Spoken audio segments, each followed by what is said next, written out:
ದೇವೇಗೌಡರು ಏನಾದರೂ ನೀವು ರಾಜಕೀಯಕ್ಕೆ ಬಂದಾಗ, ಕನಕಪುರದಲ್ಲಿ ಮೊದಲನೇ ಬಾರಿ ಸೋತಾಗ, ಮುಂದಕ್ಕೆ ಈ ಹುಡುಗ ನಮಗೆ ತೊಂದರೆ ಆಗ್ಬೋದು ಅಂತ ಯೋಚನೆ ಮಾಡಿ ಅವರು ನೆಟ್ಟು ಬೋಲ್ಟು ಟೈಟ್ ಮಾಡಿದರೆ ಇವತ್ತು ನೀವು ಎಲ್ಲಿರ್ತಾ ಇದ್ರಿ, ಏನಾಗ್ತಾ ಇದ್ರಿ? ಮೊದಲು ಇದನ್ನು ಯೋಚನೆ ಮಾಡಿ.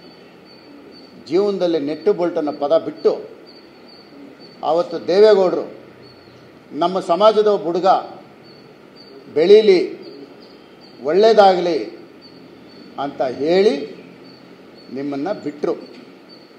ನೆಟ್ಟು ಬೋಲ್ಟು ಟೈಟ್ ಮಾಡಿಲ್ಲ. ಅದರ ಪ್ರತಿಫಲ ಇವತ್ತು ರೇವಣ್ಣನ ಮೇಲೆ ರೇಪ್ ಕೇಸು, ಸೂರಜ್ ಮೇಲೆ ಕೇಸು, ಪಾರ್ಲಿಮೆಂಟ್ ಎಲೆಕ್ಷನಲ್ಲಿ ನಿಮ್ಮ ತಮ್ಮನ ವಿರುದ್ಧವಾಗಿ ಹೋಗಿದ್ದಕ್ಕೆ ನನ್ನ ಮೇಲೂ ರೇಪ್ ಕೇಸು. ಮೊನ್ನೆ ನಿಮ್ಮ ತಮ್ಮ ಅವರು ಮಾತಾಡಿದ್ದಾರೆ, ರೇಪಿಸ್ಟ್ ಅಂತ. ಪಾಪ ಮುನಿರತ್ನ ರೇಪಿಸ್ಟ್ ಪಟ್ಟ ಕಟ್ಟಿದವ್ರು ಯಾರು? ಸುರೇಶ್ ಅವರು ದಯವಿಟ್ಟು, ನೀವು ದೈವ ಭಕ್ತರು, ನಿಮ್ಮ ಕುಟುಂಬ ಎಲ್ಲ ದೇವಸ್ಥಾನಗಳಿಗೆ ಹೋಗಿದ್ದೀರಿ.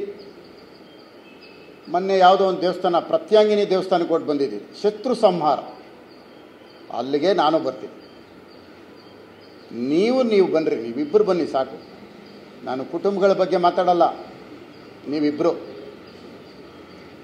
ದೇವ್ರ ಮುಂದೆ ಪ್ರಮಾಣ ಮಾಡಿರಿ. ನೀವು ಕಬ್ಬಾಳಮ್ಮನ ಮುಗಿತೀರಿ, ಅಲ್ಲಿಗೂ ಬರ್ತೀನಿ, ನಿಮ್ಮ ಅಜ್ಜಯ್ಯನವ್ರ ಹತ್ರಕ್ಕೂ ಬರ್ತೀನಿ. ನಾನು ಪ್ರಮಾಣ ಮಾಡ್ತೇನೆ, ಈ ಅತ್ಯಾಚಾರ ನಾನು ಮಾಡಿಲ್ಲ. ಆ ಹೆಣ್ಣು ಮಗಳು ನೀವು ಸುಳ್ಳು ಕಂಪ್ಲೇಂಟ್ ಕೊಡಿಸಿದ್ದೀರಿ, ನೀವು ಮಾಡಿ ನೋಡೋಣ ಇಬ್ಬರೂ.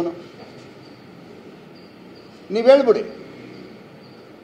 ಸುರೇಶ್ ಅವ್ರ ಬಗ್ಗೆ ನನಗೆ ಭಾಳ ಗೌರವ ಇದೆ, ಯಾಕಂದರೆ ಅವ್ರ ಜೊತೆ 7 ವರ್ಷ ಕೆಲಸ ಮಾಡಿದ್ದೆ. ಭಾಳ ಹಗುರವಾಗಿ ಮಾತಾಡಿದ್ದಾರೆ, ಭಾಳ ಏಕವಚನದಲ್ಲಿ. ವಿಧಾನಸೌಧಕ್ಕೆ ಕಳಿಸ್ಬಾರ್ದು ಅಂತ ಹೇಳಿದ್ದಾರೆ. ನನ್ನನ್ನು ಕಳಿಸೋದಿರಲಿ, ಮೊದಲು ಪ್ರಮಾಣ ಮಾಡೋಣ. ನೀವು ನನ್ನ ಮುಂದೆ ಇಲ್ಲ, ಈ ರೇಪ್ ಕೇಸು ನಮಗೆ ಸಂಬಂಧ ಇಲ್ಲ, ಆ ಹೆಣ್ಣುಮಗಳು ನಮಗೆ ಗೊತ್ತಿಲ್ಲ, ನಮ್ಮ ಜೊತೆ ಮಾತಾಡಿಲ್ಲ, ಕುಸುಮ ಮತ್ತು ಅವರ ಅಪ್ಪ ಹನುಮಂತರಾಯ ಕರ್ಕೊಂಬಂದಿಲ್ಲ, 4 ಜನ ಸಭೆ ಮಾಡಿಲ್ಲ, ಇದು ಸತ್ಯ ಅಂತ ನೀವು ಪ್ರಮಾಣ ಮಾಡಿ. ಆಮೇಲೆ ನನಗೆ ರೇಪಿಸ್ಟ್ ಅಂತೇಳಿ ನಿಮ್ಮ ದ್ವೇಷಕ್ಕೆ ನನ್ನನ್ನು ಬಲಿ ತಗೊಂಡಿದ್ದೀರಿ.